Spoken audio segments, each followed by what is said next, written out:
Olá, seja muito bem-vindo a mais uma edição do programa que recebe personalidades que fazem a diferença na nossa região. O nosso convidado é o Aildo Rodrigues, secretário de Turismo de Guarujá. O Visita na Record já está no ar.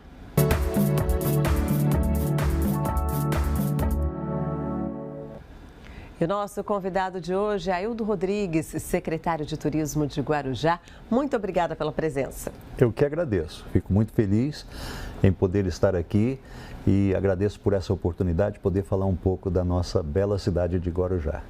Pois é, inclusive o senhor já esteve aqui como secretário de Esportes do Estado. É verdade. E agora trazendo também essa bagagem para a cidade de Guarujá.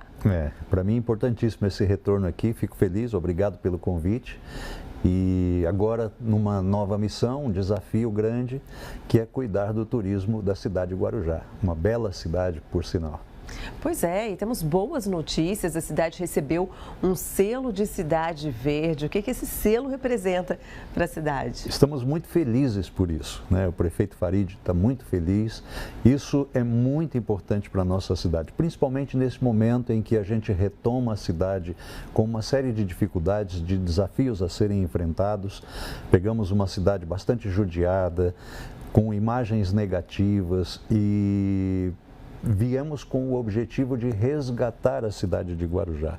E esse selo é um passo importantíssimo para isso.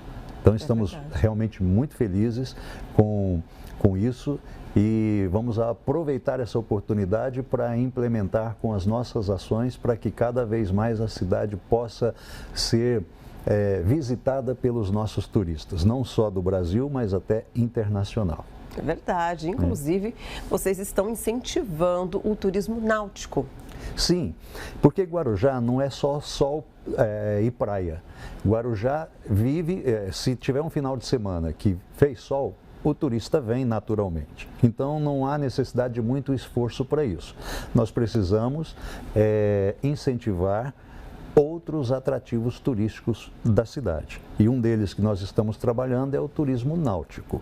Para isso, nós já encomendamos algumas ações, conversamos com o prefeito Farid, ele autorizou, nós já colocamos no forno, vamos dizer assim, 2 projetos para a gente implementar e implantar na cidade 2 piers públicos. Guarujá hoje não tem um pier público, então o turista que está navegando pelo litoral e gostaria de dar uma parada na cidade para frequentar o restaurante ou visitar um ponto turístico, ele não tem onde parar, a não ser que ele dependa de uma marina privada. Então nós já encomendamos isso, está na Secretaria de Planejamento a elaboração desses projetos para que a gente implante na cidade 2 piers públicos, para permitir com que o turista visite a nossa cidade. E dentro desse contexto, nós recebemos esta semana uma empresa que está elaborando o projeto para implantar um programa, um evento de motos aquáticas fazendo a volta à ilha de Santo Amaro. Essa volta, ela deve ter a duração de aproximadamente 4 horas, 4 horas e meia. Será um grandioso evento, permitindo que todos os praticantes, tanto os profissionais, que são pilotos profissionais de jet ski, quanto os amadores, que serão monitorados pelos profissionais, tenham a oportunidade de participar deste evento. Então, recebemos esta semana a empresa, terá todo o nosso apoio, nosso incentivo para que de fato isso aconteça e passe a fazer parte do nosso calendário de eventos da cidade. É algo que acaba movimentando bastante o turismo, especialmente num período de baixa temporada, né? Exatamente. E a gente precisa incentivar cada vez mais para que o turista venha na baixa temporada, para que a gente mantenha a economia da cidade em movimento. Então não adianta só ficar esperando o verão chegar. Nós temos que trabalhar mais na baixa temporada para que a gente mantenha toda a nossa economia em movimento e a cidade continue crescendo cada vez mais. E entre as ações também tem um museu subaquático.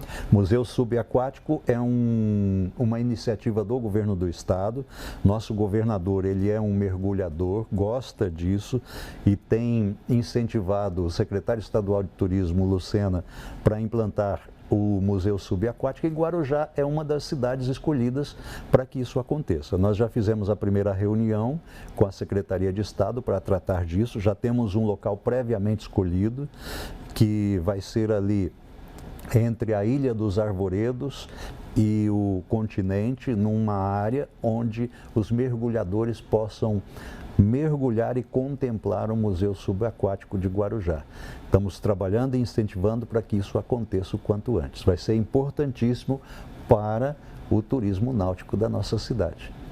E nós tivemos também aí a questão do Seminário Internacional de Turismo. O que a gente pode destacar desse seminário? Esse seminário vai acontecer ainda, uma parceria do turismo, da Secretaria de Turismo com a Secretaria de Comunicação, e o objetivo dele é promover a integração entre Guarujá e a cidade de Nazaré, em Portugal. Nazaré, em Portugal, tem as maiores ondas e Guarujá tem os melhores atletas.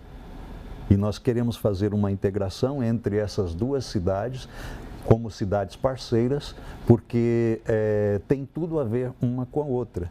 E nós estamos programando a realização deste seminário para que essas tratativas possam seguir em frente e a gente estabelecer essa parceria com a cidade de Nazaré e assim a gente promover eventos juntos. E já tem data? Não, nós estamos trabalhando na elaboração deste seminário. Em breve a gente terá isso organizado para poder passar para vocês em primeira mão. Olha só que bacana, são muitas iniciativas para alavancar o turismo de Guarujá, que sempre foi muito forte. Exatamente. Nós temos muitas ações a serem implementadas, estamos no começo dessa gestão, pouco mais de 3 meses de trabalho, pegamos a cidade bastante judiada, temos ainda um desafio enorme pela frente, que é a organização da casa. Nós temos que organizar a cidade para receber o turista. Nós encontramos a cidade com uma lei que regulamenta a entrada de turista, de ônibus e vans, suspensa por uma liminar. Então hoje isso está meio sem controle e é uma dificuldade que nós enfrentamos. Foi formada na prefeitura, no governo, uma comissão, hoje liderada pelo secretário Marco Antônio, que está conduzindo muito bem esta ação, para que esta comissão elabore uma minuta de projeto de lei a ser apresentado à Câmara Municipal, regulamentando a entrada do turista de um dia na cidade. Enquanto isso não acontecer, nós vamos continuar enfrentando problemas de superaglomerações nas nossas praias, sujeira, lixo, ônibus trafegando em locais indevidos ou até estacionados em locais não apropriados. Tudo isso precisa ser regulamentado. Estamos cuidando disso. Em breve, assim que este projeto de lei estiver pronto, será apresentado à Câmara Municipal para que a gente crie a regulamentação disso na cidade. Feito isso, nós vamos ter melhores condições de receber o nosso turista. Receber com maior qualidade, com respeito, receber o turista para que possa frequentar a nossa cidade e sentir vontade de voltar. É isso, esse é o grande desafio. É verdade, mais conforto para o turista e também para quem mora na cidade. Exatamente, principalmente aquele que mora na cidade que muitas vezes é incomodado com o excesso, é incomodado com os abusos e isso precisa ser bem cuidado pelo município. É verdade. Além desse regramento das praias, tem também o novo portal da cidade. Ah, sim, o novo portal, uma encomenda do prefeito Farid. Ele tem o desejo de implantar o portal de acesso à cidade. Nós já colocamos isso em execução, a Secretaria de Planejamento está elaborando o projeto. Não se trata apenas de um portal de seja bem-vindo, não é isso que estamos falando.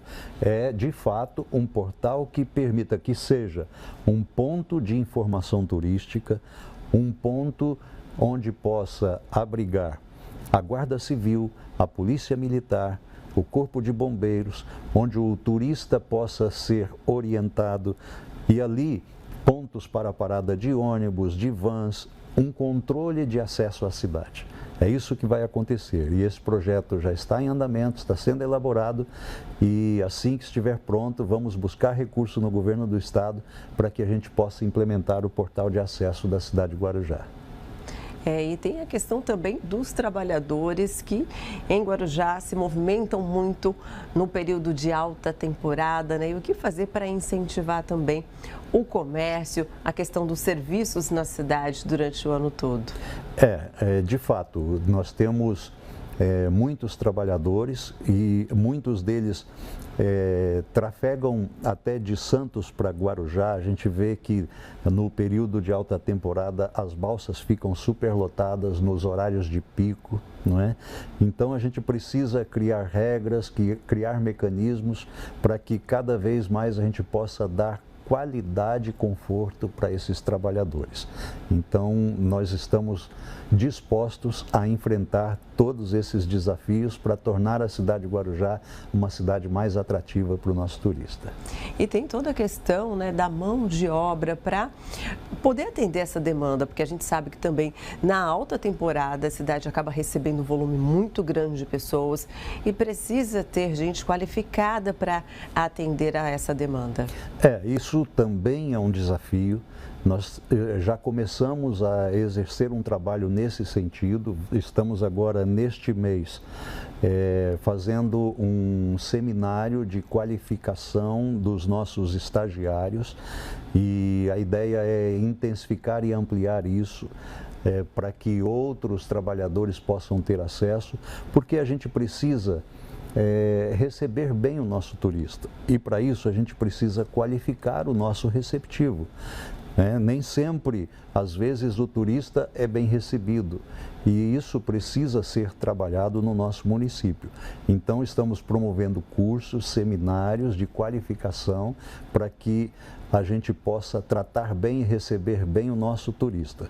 Nós temos um programa na Secretaria de Turismo, que aliás é uma lei, existe uma lei no município de Guarujá que trata do turismo nas escolas. E estamos empenhados em ampliar e implementar este programa na cidade. Por quê? Porque ele é de fundamental importância para que a gente qualifique as bases da sociedade. A criança que está lá no primário, está começando a sua vida escolar agora, ele já começa a receber informações do que é o turismo, como tratar o turista, como receber o turista, qual a importância do turista para a economia da cidade. Então, este programa tem todo o nosso incentivo, estamos trabalhando para que ele seja ampliado e implementado na cidade. Até porque essa criança, né, quando tiver a idade, né, provavelmente vai trabalhar com turismo. Exatamente. Guarujá depende do turista, depende do turismo. E toda a economia da cidade, quase toda a economia da cidade está dependente do turismo. Então a gente precisa trabalhar essas bases, incentivar e orientar essas crianças, porque serão os cidadãos do futuro que cuidarão da cidade. E ele já começa sendo formado para isso. É verdade. Secretário, muito obrigada pela presença e volte mais vezes para trazer novidades a respeito do turismo de Guarujá aqui para a gente. Eu que agradeço imensamente por essa oportunidade e sempre que precisar estamos à disposição. Muito obrigada e você continua ligado aqui no Visita na Record. Vamos para um rápido intervalo. Na volta tem mais uma entrevista direto do nosso estúdio em São José dos Campos. Não saia daí.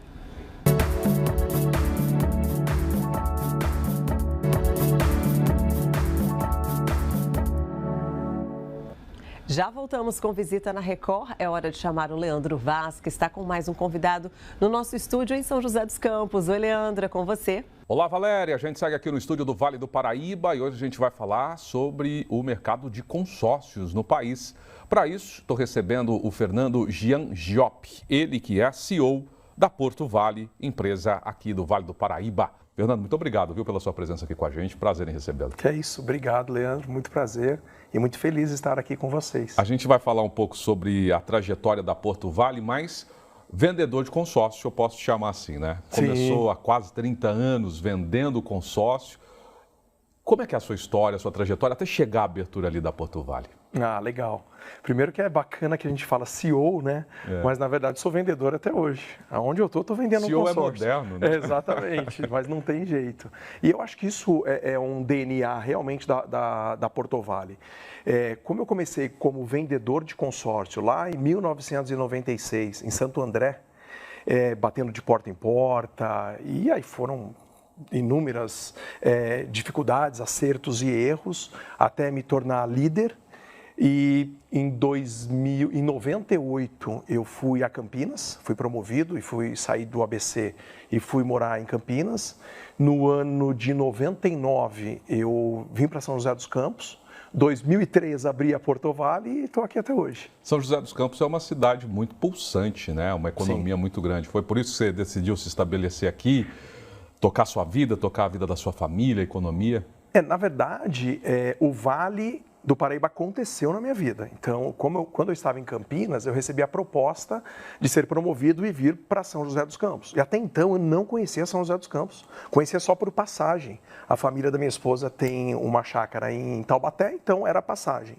E quando eu cheguei em São José, me encantei. Então você tem uma qualidade de vida muito boa, uma cidade muito promissora, uma economia muito boa. Então virei joseense. Mas aí a Porto Vale nasce quando, Fernando? Então, a Porto Vale nasceu quando eu comecei a vender consórcio, né? Eu sempre tive o sonho de ter a minha empresa e quando em 2003 eu decidi dar esse próximo passo, porque é um grande desafio, e até então eu era gerente regional de uma grande empresa, onde eu tinha 70 funcionários, e eu falei, agora eu vou abrir a minha empresa. E em um mês eu tinha 2 funcionários. Então eu tive que começar ali, eu fazia os atendimentos telefônicos, eu fazia folha de pagamento, eu ia no banco, eu ia pagar boleto. Então foi um momento muito importante para conhecer, inclusive, todos os passos para você conseguir construir uma empresa com bases sólidas. Então, nasceu em 2003 e aí, a cada ano que passou, Leandro, não houve um ano sequer que a Porto Vale não cresceu. Então, isso é algo que eu digo muito, né? Hoje eu tenho que ser melhor do que ontem, esse mês eu tenho que ser melhor do que o mês passado, esse ano tem que ser melhor do que o ano passado. Então, essa sempre foi a trajetória da Porto Vale. E o que difere a Porto Vale das demais? Porque eu estava me contando que a Porto Vale hoje, se não a maior, uma das maiores vendedoras de consórcio do país. Sim, Porto Vale é a maior empresa de vendas de consórcio hoje do país. Hoje nós temos mais de 500 funcionários. E eu acho que o grande DNA nosso é realmente a nossa engrenagem que vem lá do Fernando, quando ele fazia esse trabalho de entender o que o cliente realmente quer, poder entregar, porque como eu estou no mercado há 29 anos e realizei sonhos de inúmeras pessoas, eu consigo passar isso para o meu time. Então, o meu vendedor hoje, ele sabe que o objetivo dele é ajudar o cliente a realizar o sonho dele. Então, quando eu faço o entendimento na essência, a necessidade daquele cliente, e muitas vezes chegar para um cliente e falar, olha, o consórcio não é para você. Porque quando eu faço uma venda com qualidade, eu consigo me consolidar no mercado. Então, eu acho que esse é o grande diferencial da Porto Vale hoje. Ter um time qualificado. Eu tenho líderes muito bons que seguem ali toda a minha diretriz. Então, eu acho que é assim que a gente consegue sempre estar crescendo. Você falou sobre realizar sonhos. Imagino que nessa trajetória toda, isso que você tenta colocar para os seus colaboradores, e chegar esse ano a expectativa de venda de consórcio na casa de 4,5 bilhões de reais, é uma enormidade. É Sim. Muita gente impactada, desde o funcionário, a pessoa que está realizando o sonho da casa, do carro ou de uma aquisição de um bem, né? Sim. O realizar sonho, ele vem do cliente e do funcionário também, porque esse hoje é um objetivo que eu penso muito em fazer com que o meu funcionário ele mude de vida, porque ele vai ter uma oportunidade sendo um vendedor com ganhos que ele possa morar melhor, pagar uma escola melhor para o filho. Então, esse é um objetivo, mudar a vida do meu funcionário. E óbvio, se ele quer comprar um imóvel, ele também compra o consórcio para que, quando contemplado, ele possa fazer a aquisição desse bem. E o cliente é a mesma coisa. Então, eu tenho que entender o que eu posso fazer para ajudar esse cliente. Então, e como eu disse um pouco tempo atrás, muitos clientes que eu pude fazer com que isso acontecesse, né? Ou tem clientes que me ligam chorando, olha, consegui comprar a minha casa, graças a vocês eu tenho o meu imóvel, sabe? Então isso aí eu acho que não tem preço. Eu imagino o impacto que isso causa. E você está presente sempre na Porto Vale, né? Sempre.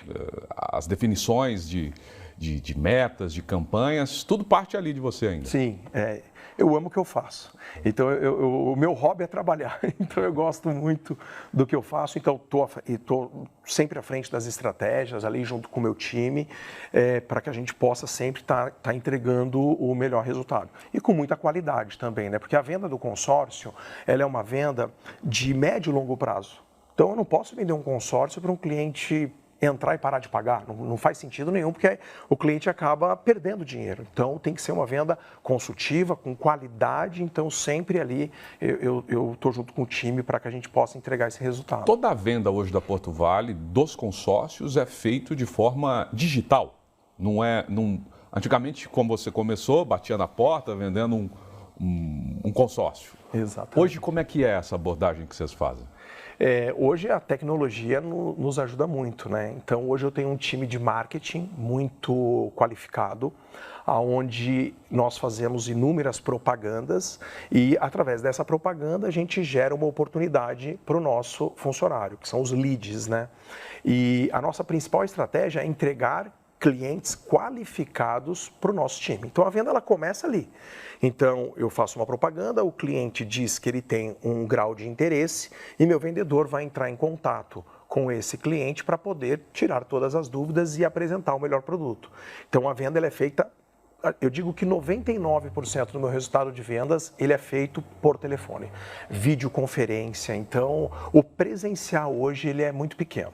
Acontece ainda, mas ele é hoje o meu menor percentual. Quem quer realizar um sonho de ter um imóvel, a casa própria, seja lá o que for, muitas vezes vai para o financiamento. A gente estava conversando agora há pouco sobre isso. Mas juros de financiamento são às vezes estratosféricos.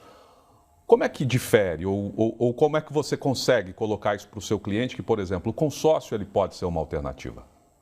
Eu digo que é muito simples, porque quando a gente fala de... pensando do lado financeiro, é fácil de você explicar. Quando você vai financiar um imóvel, por exemplo, de 300 mil, eu vou ter um custo final perto de 1 milhão, 900 mil reais, 1 milhão. Eu pago praticamente o triplo. Esses mesmos 300 mil num consórcio, ele vai ter um custo de 350 mil, 360 mil, de acordo com a taxa de administração. Então, a diferença econômica, ela é fácil de você enxergar. Olha, eu vou pegar 300 e vou pagar 360 no consórcio. No financiamento, eu vou pegar 300 e vou pagar 950. Então, a economia é muito grande. Então, esse é o ponto-chave da grande vantagem do sistema de consórcio. Agora, a gente não pode esquecer que o consórcio é um planejamento de compra. Então, eu não vou entrar e pegar esse dinheiro amanhã. Porque hoje, quando eu faço um planejamento, eu estou fazendo um bom negócio. E quando eu não me planejo, eu acabo atropelando e aí acabo caindo num financiamento. Então, o ponto-chave nosso é mostrar essa economia para os nossos clientes. Mas com muita credibilidade, né? Sim, de sim. ser muito claro, de ser muito objetivo e de mostrar que é possível essa economia desde que haja esse estudo antes, né? Do que a pessoa pretende da vida, né? Exatamente. Então, quando eu entendo que o cliente tem um interesse de um imóvel X valor e eu consigo entender qual é o valor mensal que caiba no orçamento desse cliente, porque existe um cliente que paga aluguel. Então ele tem que pagar, além do aluguel, uma parcela do consórcio, mas é totalmente possível e muitas vezes o consumidor acha que não. Então quando a gente fala então é essa consultoria que a gente vai prestar. Então falou, opa, pera lá, qual é o valor mensal que você pode assumir? Eu posso assumir X valor. Em cima deste valor eu vou ver qual é o melhor produto que eu tenho para entregar para esse cliente. Então, com qualidade e com clareza, explicar para o cliente, dentro da opção do consórcio, qual é a melhor condição dele adquirir esse bem. Para a gente encerrar, Fernando, como é que você vê a Porto Vale a partir de agora, né? Já é muito grande, já vende, como eu disse, muito. Ano passado, 3,5, esse ano, 4,5 bilhões em consórcio. O que você espera daqui para frente? Você ainda é muito jovem. Não, mas eu sempre olho para frente. Então, eu sempre penso em crescimento. Então, quando eu olho para o mercado, a quantidade de oportunidades que nós temos, quando eu olho que o sistema de consórcio hoje de imóveis, nós temos 2.100.000 consorciados ativos no Brasil. Então, olha a gama de oportunidades que nós temos. No próprio consórcio de automóvel, nós temos quase 5 milhões de consorciados ativos. Então, tem muita oportunidade. Então, olhando para frente, eu não tenho dúvida que a Porto Vale não vai parar de crescer. Nós teremos logo mais 1.000 funcionários, 2.000 funcionários, vamos vender 10 bilhões no ano. Então, eu não tenho dúvida que isso vai acontecer. Porque o sistema de consórcio não para de crescer. As pessoas começam a entender melhor as vantagens desse produto e, com isso, é automático, é exponencial o crescimento que teremos pela frente. Fernando, queria muito agradecer a sua presença aqui com a gente. Prazer em recebê-lo, conhecê-lo também. Contar um pouquinho da história da Porto Vale. Obrigado. Sim, puxa, obrigado eu. Obrigado, Fernando. É isso, Valério. Eu conversei com o Fernando Jean Giop, ele que é CEO da Porto Vale, uma empresa de consórcios aqui no Vale do Paraíba. E eu volto com você aí no estúdio. Muito obrigada, Leandro. Visita na Record fica por aqui. Agradeço também pela sua audiência e a gente se vê na semana que vem. Tchau, até lá.